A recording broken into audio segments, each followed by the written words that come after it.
Jankidevi Bajaj, a social reformer, a freedom fighter, a true Gandhian, and the voice of rural India. Jankidevi was married at the age of 8 to 13-year-old Jamnalal Bajaj. Jankidevi's thinking was influenced by Jamnalal ji, Gandhi ji, and Vinoba ji.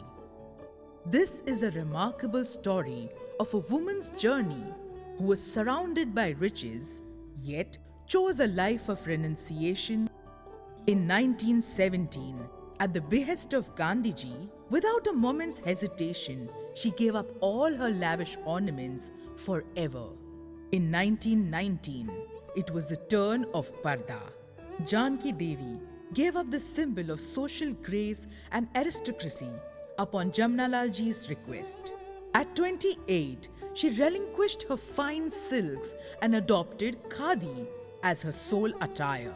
She collected all the foreign clothes, including her trousseau, and burned the holy for 7 days at the Gandhi Chowk at Wardha. Jankidevi brought these path-breaking social reforms alongside her tireless participation in the freedom movement. During the Salt Satyagraha of 1930 and other protests, she suffered harsh imprisonment. On 11th February 1942, Jamnalal ji passed away suddenly. Jankidevi lost her will to live. Gandhiji convinced her to take forward the work of Jamnalal Bajaj. She immersed herself in the unfinished work of her husband.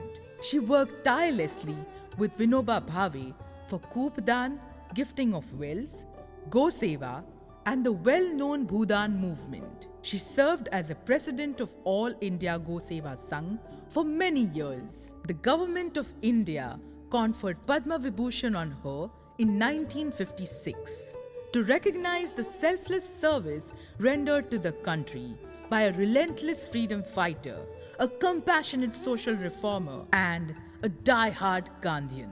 She spent her last years in Wardha and passed away on 21st May 1979, leaving behind a legacy of values that inspired her children, grandchildren, and the wider society. Jankidevi chronicled her life's journey in an autobiography titled Meri Jeevan Yatra. Today, the memory of Jankidevi lives on through many institutions that have been established in her name.